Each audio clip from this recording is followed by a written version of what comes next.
Hey, welcome to Beyond the Quo. I'm Stacey Luces, your host, and this is the final solo episode of a three-part series that I started. And what I wanted to do with these three topics, if you will, for the last episode and culminating in this one is talk about the three things that I've asked all of my guests so far and sort of do a wrap up for us so we remain grounded in kind of, the true meaning and grit of this podcast, Beyond the Quo. The first concept, if you will, is this concept of redefining success on your own terms. And we really talked a lot about how we all live in this definition of success for many, many years, sometimes even decades, sometimes most of our lives, with living by a version of success that somebody else gave to us, society gave to us, what we were brought up culturally to believe meant we were successful. The other thing is living authentically. And what does that actually mean? And so I spent quite a bit of time in the podcast before this really digging into that term authenticity, how it bleeds into your core values, how it bleeds into sort of the boundaries that you set for yourself. And now we're going to culminate sort of in this third pillar, if you will, about leading a more authentic life, which has to do with leading courageously. And you've heard me in many other episodes talk about the concept that we think leaders or leading has specifically more to do with the corporate setting.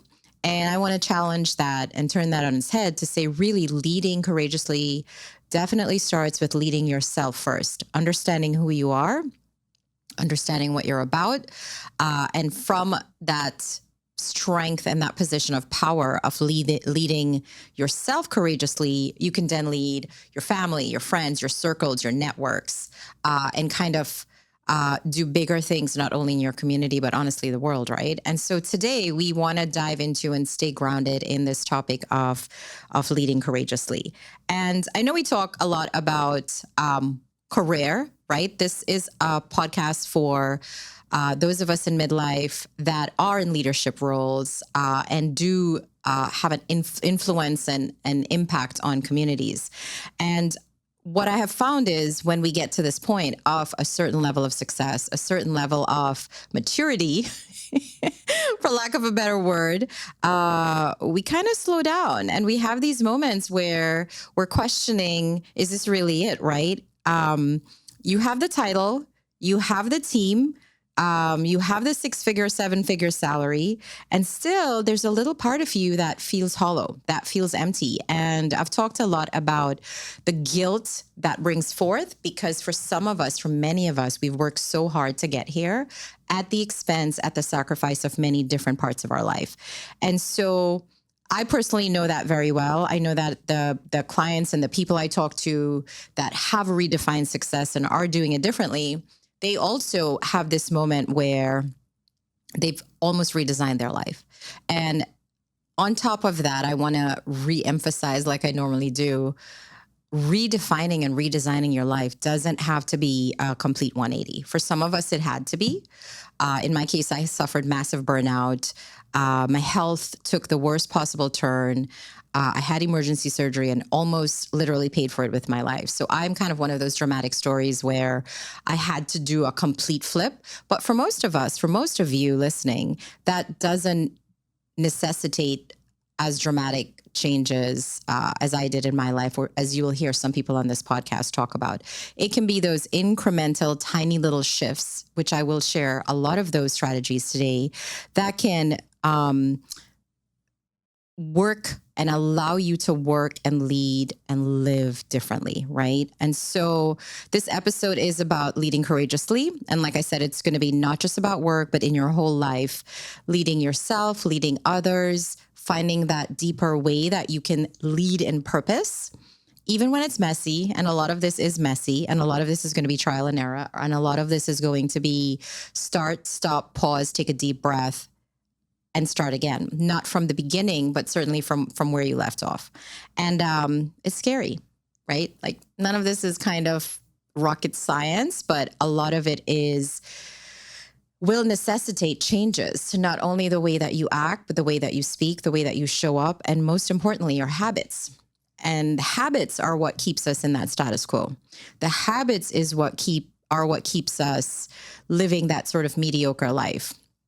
And I want to, like I said, you've probably heard me say this before, but if you are a first time listener, a big part of my my practice, my mantra in life, the way that I coach, the way that I lead people is this concept that if you had to have surgery, drastic surgery, and you said, Stacy, can you recommend a surgeon? And I said, yeah, I've got a person. They're a solid 5 out of 10. You should let this person do surgery on you.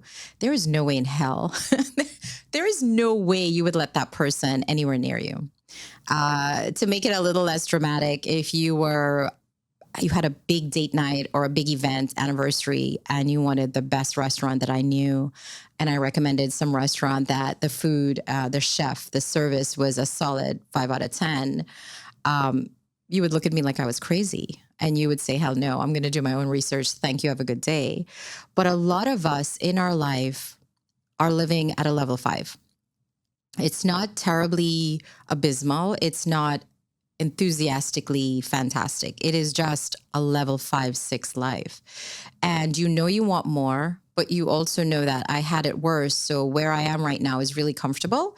And that is the status quo where a lot of us sit in pocket, and that's where we shrivel up. And that's the end of our dreams, right? That's the end of taking risks. That's the end of being courageous. And so Beyond the Quo, Beyond the Status Quo really is a nod to the majority of us, 80, 90% of the population that sits in status quo, that sits in, well, it's not as bad as it could be, without making those tiny little micro shifts to engineer and redesign and actively pursue something that looks and feels so very different and really can create this level of enjoyment, peace, joy that we would have never thought was possible, right? And so we're going to dig into that, and we're going to talk about why real leadership doesn't always have to start with strategy. There's this concept I use a lot, this word I toss around, which is sovereignty.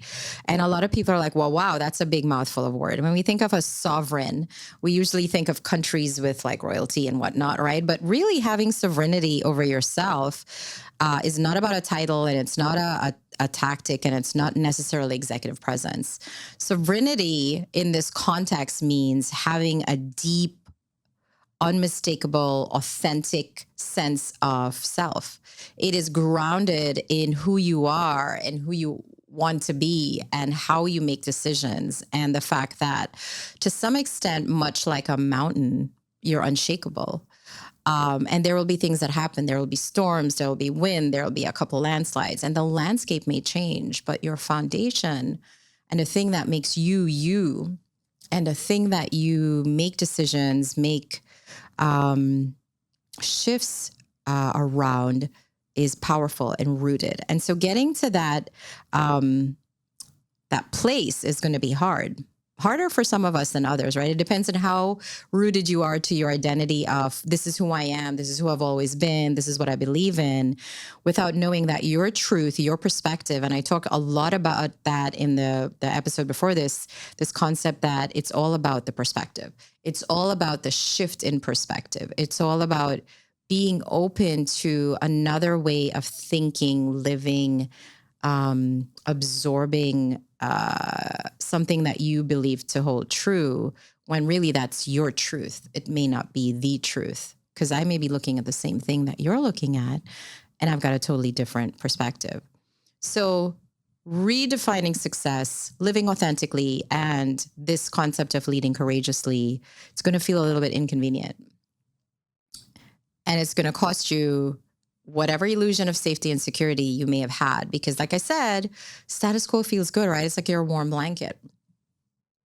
And our brain really doesn't want to feel any sort of fear or insecurity. And so it will keep you in a situation that is still awkward and uncomfortable, whether it's you are in a work environment where you are in a toxic work environment, whether you are in a relationship or a partnership and it is not serving you, whether you are not showing up as the parent you want to be or the friend you want to be, or the business partner you want to be. But, it's just an inconvenient place for you to make those shifts. So we want to talk about how we can lead ourselves courageously so that it's not performative, but it's from a sense of purpose. It's from a sense of authenticity. It's from a place where possibilities exist, right? And for a lot of us, there are consequences to not doing this in the way that it is possible. And I talk about consequences a lot because I feel like we have this idea that bad things are going to happen to other people and life will slap you upside the head very quickly. In matter of fact, this weekend, to make it a little bit more personal, my spouse and I are both in the sandwich generation. And I know that a lot of you guys listening are in the sandwich generation. And for those of you that don't actually know what that is, it's this place where midlifers, and again, midlife starts at about 38, right through to maybe late 50s, early 60s. Many of us in this pocket are raising young adults, so teenagers or kids, because we had kids later, but we're also caring for our aging and ailing, in many cases, parents. And so we are right smack in the middle, kind of in it, where we've got the responsibilities for the younger generation and getting them off to college and helping them secure their financial future and, wanting to make sure that they have a leg up.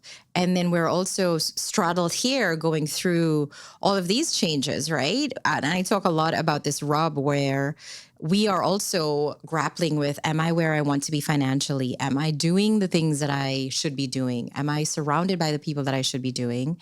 And then, oh, by the way, we've got parents that are needing us. My spouse had to catch an emergency flight Saturday because his mom is in the hospital. She's doing a little bit better, but for a little bit there, guys, it was a very dire situation where we live in Florida and they are in Washington, D.C., and we were sort of on standby whether I would have to take my kids to head over there and see her. So this is sort of real talk, right? This isn't sort of platitudes, or we really want to predict what our lives will look like, but on a day-to-day, as we all know, things happen, right? So what do we want to do today? We're going to redefine leadership as this act of courageous alignment. And in the episodes prior, I talked about understanding your core values, understanding boundaries, right? And if you don't have any, which many of us don't, what does that look for you? What does your ideal day look like? And then how do we, if we are choosing to live more authentically versus the way the world wants us to show up and perform so that they benefit from it, not necessarily us, how do you reclaim your voice? How do you reclaim your rhythm? How do you reclaim your vision for your life? And if you don't have one, how to create that and show up in a way that's really powerful, right? So around this theme of living courageously, we're going to talk about leading yourself, especially when life gets loud and uncertain and hectic.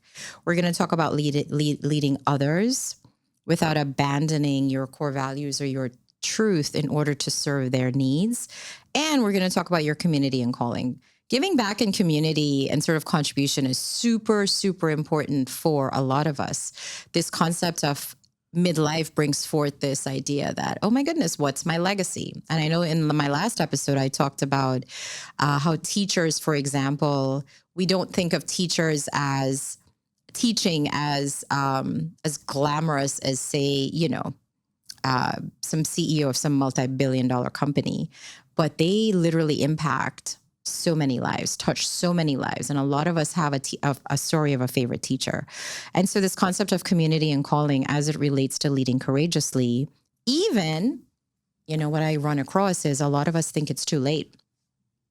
It is too late for me to make big changes. It is too late for me to have the life I want. It is too late for me. I have to go back to school. All of this training that I have is null and void. And so we're going to talk about how to do that without feeling like you are letting yourself down or you've run out of time.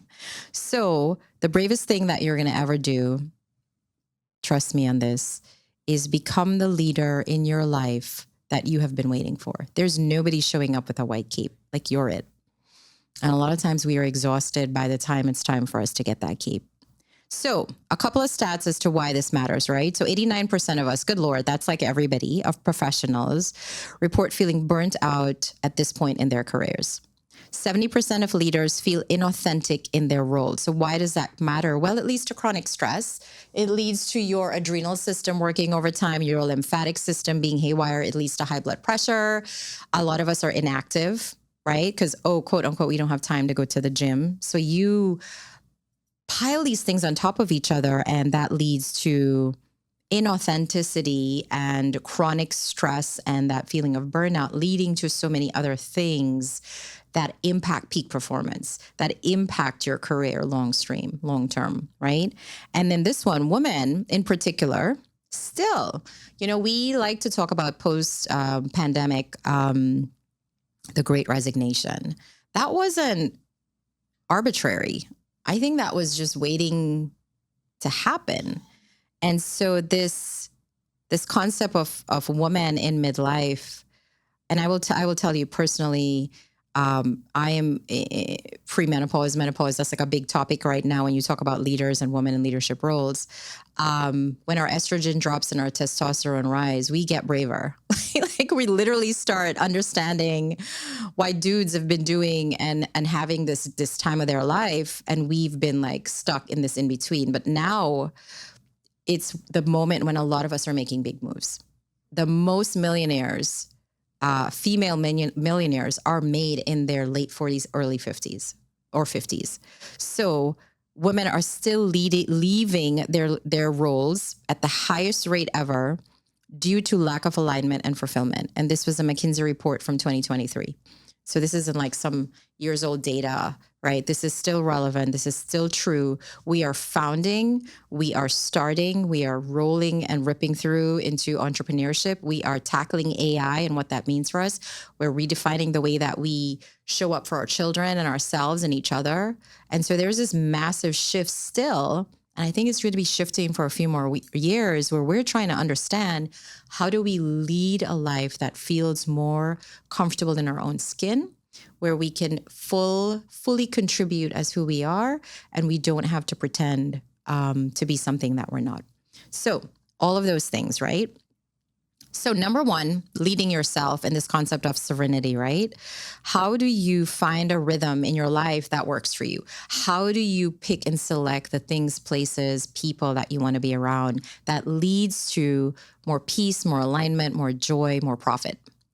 We shy away from that word wealth so much. And I often talk about this concept of thinking about wealth in terms of a pyramid where it's not just finance, but it's wealth, health, spiritual health, relationship health, right?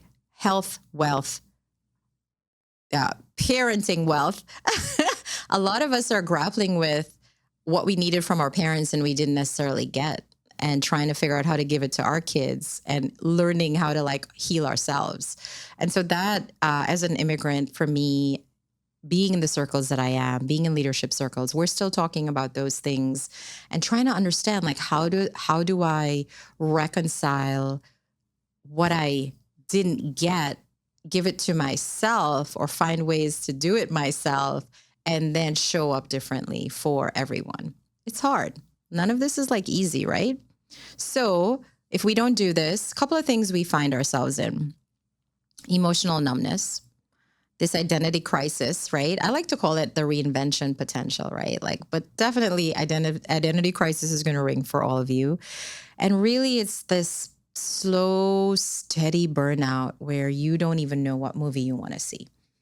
You don't even know like what color you like anymore, or like your identity, your sense of need, way to fill your own cup is really lacking, right? And so what can we do? Micro moves. I like to share tiny little strategies that can be implemented right away. I know that many of us would like to do these massive do-it-yourself courses, or hire these long-term strategists to help us. And I do a lot of that. But my clients go through a 12-week process. I also do group coaching, and I also do workshops and so forth. The way that I go about this is not massive shifts to what you do. It really is day to day, week to week, month to month, year to year. What are the tiny little building blocks that you can start doing that will shift in a year, in 2 years, in 5 years, in 10, the actual direction of your life, but also empower you to live to your full potential. So a couple of things, if you can sort of take notes, right? A couple of micro moves to reclaim this sovereignty of yourself and a way to sort of lead yourself, that first pillar, better are this journal prompt. I'd love for you to sort of grab your favorite beverage and think through, which is, what is the cost of staying silent about what I need? What is the cost of staying silent about what I need? You got to be really honest here. I've found that when I give leaders the prompt, I do it in a way that takes them out of first person. So I will say to them, think about a younger version of yourself, right? Give this person a name and really walk and write. I don't know how many of you are familiar with this Dear John letter, but you literally write a letter to this person, a journal entry where you are really coming clean and being open about what the state of affairs is, how you feel, what you hate, what you love, what you want more of.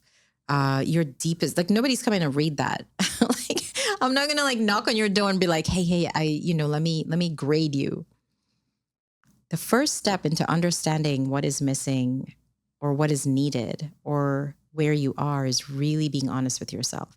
And a lot of us are taught this concept that we have to be grateful for everything, even the things we don't have, because be grateful that you don't have it because maybe it's not what you needed.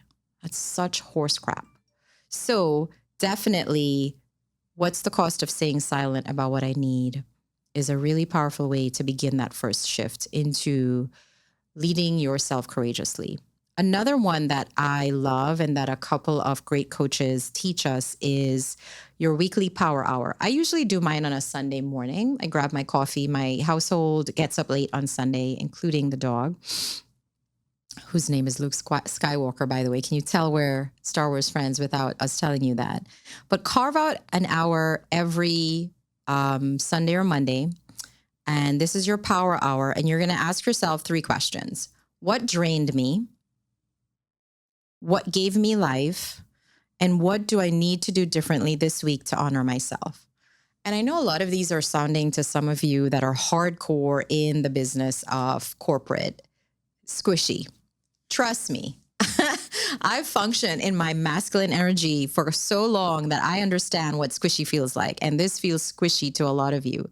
But it also starts the process. It starts the reflection. It starts the honesty that you need that will get you what it is you're searching for. So what drained me? What gave me life? And what do I need to do differently this week to honor myself? And the third thing you're going to do is set one boundary.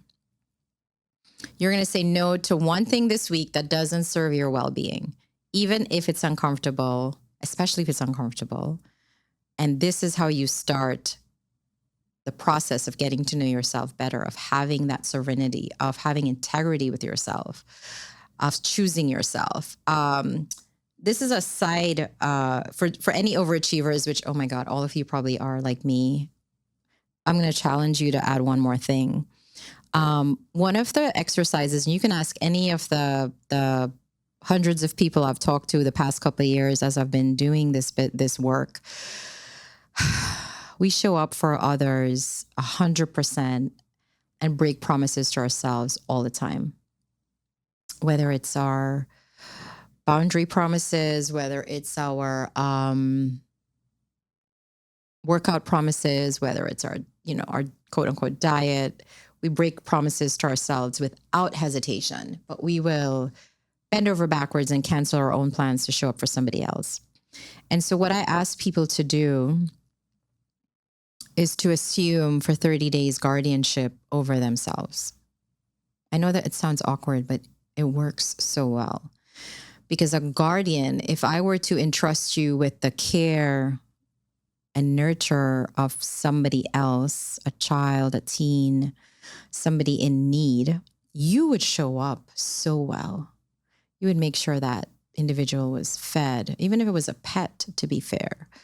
They were fed, they were nourished, they were nurtured, they were given positive reinforcement. They were told that if they were having a bad day, it was okay. And for yourself, you were hard as crap on yourself, for ourselves. And so this concept of taking guardianship or having guardianship over yourself for 30 days enables you to have a shift in perspective that is revolutionary, really, right? Because then you see how you can show up for yourself. And the third person feel of it is actually pretty cool. So overachievers, I would love for you to do that. All right. So the next part of this is we've talked about leading ourselves and having sovereignty and what that could look like. The next part of this is leading others. And so here we get into our circles, right? Whether that's at work, whether that's our family, whether that's our partners, whether that's in our friends' circles. What does leading others with integrity and courageously look like? There's a quote, and there was no one attributed to it. So if you find out who said it, more power to you. Send me a note. Real leadership is not power over, it's power with. It's influence rooted in truth, not image. So when you lead others, it's tempting to put on a mask, right? Because you want to be what you think they think is a best, good, courageous leader, right? And you only have assumptions about what they want. So the version of you that gets the applause is typically what you're going to show up with. But that's not really leadership, right? It's performance. And this performative showing up is what causes burnout because it's not sustainable because you're sort of living this dual life. So integrity means closing the gap between what you say and who you are and having the guts to be real. And so if we couple that with what I asked you to do about the leading yourself, which is how do you have integrity with yourself and understanding what you want, super powerful. So what happens when you don't do these things, when you don't lead others well? Well, your team is going to respect your title, but not your truth. Your kids are going to respect your quote unquote authoritative voice, do as I say, but not as I do, but they won't really feel a connection with you. Your partner also. Resentment starts to build up because when people don't feel seen and when you don't feel seen, there's of course miscommunication, tensions, less reciprocity. And so there's just this escalating, like what was a little argument. Then you're going to have a straw that, it goes downhill, right? And then you lose connection that can potentially create momentum. And we want all of these things. We want our team to be cohesive. And when I say team in this context, I want you to also think about your family as your team, right? Your A team. As a CEO of your life, these are your people, right? And then a couple of strategies, micro strategies, after you've kind of done this analysis. Where am I people pleasing instead of leading? Where are you dimming your light so that others feel comfortable? Where are you over exaggerating things to sort of get the applause?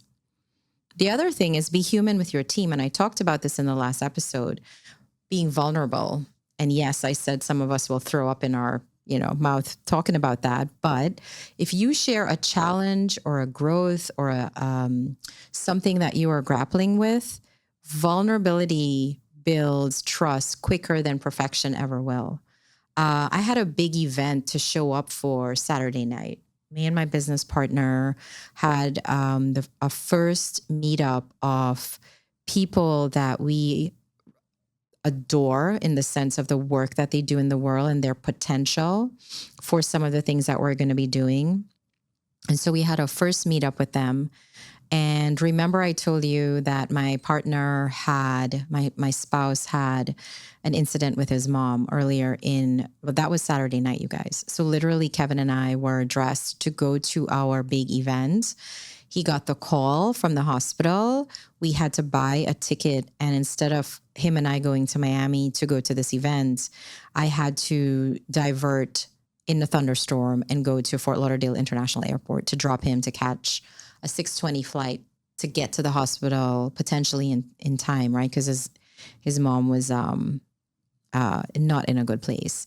And I still had to go to that event, quickly share with my business partner what was happening, receive so much grace from her, but also show up, show up for everyone and not pretend, but do what was necessary. But in quiet moments with some of the folks at the event that I was closer to, I did share what was happening because I knew I wasn't giving my 100% in that moment. I was worried about him. I was worried about my mother-in-law. I was worried about my children. That's their grandmother. And so there were all these competing emotions. But because I'm sort of confident in who I am, that I can be vulnerable and I didn't have to put on this facade of perfection, I was able to move through that afternoon. And I had trust in my business partner that Denise knew that I was really doing my best in spite of everything. All these things created an environment that still was able to create a successful event. And so really not sugarcoating, not sort of, pretending enabled me to sort of be that way, right? So remember, people don't follow perfection. They follow presence. They follow authenticity.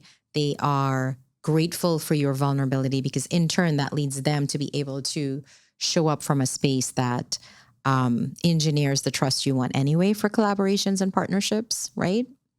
So this leads us into kind of part 3 of this leading courageously. We talked about leading self, leading with others and being able to do those things, and now leading in your life. And by virtue of that, your community.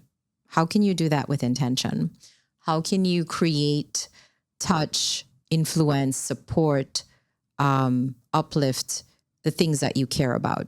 And it's going to be different for all of us, right? For some of us, it's nonprofit. For some of us, it's volunteering. For some of us, it's starting something new. Maybe in some of our communities, I know some of the women I worked with, when we got to this point in the coaching practice, and my coaching deals with these 3 pillars, which is redefining success on your own terms, living authentically and leading courageously. This is the part that gets yummy, because this is the part where true passion and potential meet. And I remember there was this one client, she lived in a town that bordered a town that was very underserved in the community. And she loved crafting, like with clay. And her husband had bought her, she had a whole workroom. And one of the things that she came up with in terms of leading in her community in a way that was courageous was so beautiful. She was going to volunteer with a couple of the youth centers in the other community around crafting with clay as a source of not only a hobby, but as a source of camaraderie, as a source of team building, as a space where these youth could come and sort of do something different, creative, right? Get in touch with themselves. And around those workshops, there would be room for synergy, mentoring, communication, community. And so I really loved that example of how, because she was able to redefine success, she understood that her job, she loved it. She just needed to make some shifts as a leader with her team, but there was still a gap in the leading community piece. And she used something that she was passionate about and loved to do, but she was doing in silo, to marry with a gap she saw in her community. And I always love sharing that example. So this really isn't about the boardroom or job titles. It's about how are you going to show up in your neighborhood, in your relationships? How are you going to live purpose in a way that may not be as rigid as you thought it was, right? How can you use your influence to not only shift culture, but shift conversations and honestly change the trajectory of someone else's life, as was the case I just talked about? So here are some micro moves to lead with intention. Number 1, we're going to redefine those success metrics, right?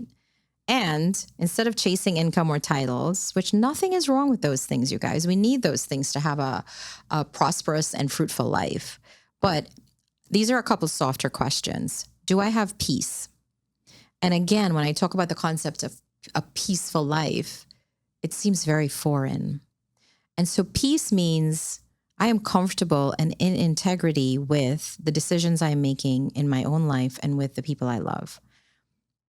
I am at peace and in integrity with the decisions I'm making for the company, either I run or I own, or the partnerships and the things that I'm doing. I have peace with and integrity with who I am in the community and how I show up for the larger and greater good. Another thing is, am I present with the people in my circle? So there's the peace and integrity with yourself, but there's also the, am I just doing this to perform, or am I doing it to stay in alignment and to be present with them? And I know for me, one of the things I grappled with, I'm still grappling with, to be honest. And I know a lot of the female founders, leaders, entrepreneurs that I work with grapple with is we have been so successful on the global stage, on the government stage, on the community stage, leading big initiatives, multi-million dollars, sometimes for some of them billion-dollar initiatives, where we feel vulnerable and like failures or like there are gaps is how we lead at home. Because by the time we get home, we're exhausted. And the people that we love the most get the least of us, or it's performative. It is really a hi, how are you? Grab dinner, trying to do the tactical things and not just really sitting quietly. And the day I learned to really embrace speaking with my teenage son in the car with pickup and drop off, I look forward to those now because he has my full attention. I take the radio off and we just talk. And I don't do the performative, how was your day? Or what did you have for lunch? I really let him sometimes just lead the conversation. And so I think being present, even if you were to take this a step up with your team, is powerful. There was this one guy, this one leader, a couple of years ago, I was doing this big project with about 30 people, and we were all split off into smaller groups. And so this leader, I think his name was Jerry, he did something, and I've talked about this before. He did something that I'd never actually had done before. And so as a young up-and-comer, for me, it was a leadership lesson that I took on and really implemented with teams I led for many, many years after. So what Jerry did, and this was well over, 10, 12 years ago, he would have these little morning huddles. And at the huddles, he would ask 3 questions. One was, what do you want to accomplish today or this week? What can I, as the leader, do to clear things out of your path to enable you to achieve those goals? And then the third question is the one where I want you to really think about this question and the fact that he was asking this of high-performing team members who super, high energetic, high achievers, really, some of them were slight assholes, to be honest. But this third question stumped me because I had never had anybody ask it of me in a work environment, much less such a formal work environment. And the third question was, is anything happening at home or in your life that we should be aware of? And what that did for this team was enable us to have, and I mean, it was little things. Sometimes it was my garage door broke, or my pet is sick, or my baby is sick, or my kid is like acting out, or my parent is sick. But it enabled the human element of the person to be present with the team. And so what happened was we all, one, started caring about each other differently now that we knew a little bit about what was happening in each other's lives. But the human factor, actually, we were one of the top performing teams very quickly. And it really changed the way I showed up in teams. And hopefully that gives you some insight into what you can do, or little strategies that you can sort of do with your team.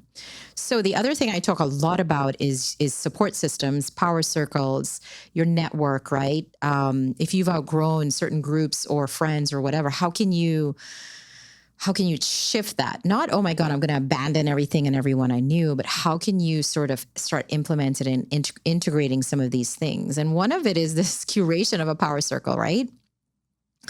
And really, a way to do this is three to five people who reflect the season of life that you're in now, your current truth, not necessarily only your resume. A lot of us are in quote unquote networking groups for the ROI, right? But you want a group of people that are going to call you out, that know you, much like we got to know each other in that setting for that little power team, and call you to a higher state of performance, but also presence. Because success shouldn't really just isolate us and we are living in our head with our own doubts and insecurities, but it should elevate you. And if you are in the right circles, this whole little power pod starts elevating also. And I think that's the power of a community that is tied together by a sense of purpose, is living their truth, is leading authentically, but is also able to ebb and flow as necessary. And, that quote that we all love, a rising tide lifts all boats. So who's your power pod? Who's your power circle? I love the concept of integrating that into your drive to lead more authentically, whether that's in your own life, with your immediate family, friends, your circles, and then the broader community, the goals you have for yourself. So that was a lot, right? Pause. Let's breathe. A lot of this is new to some of you who don't do sort of leadership executive coaching, but you just know that there has to be more out there for you, right? And this really, I cannot emphasize more. This really is about more than leading just at work. It's about leadership overall in your whole life.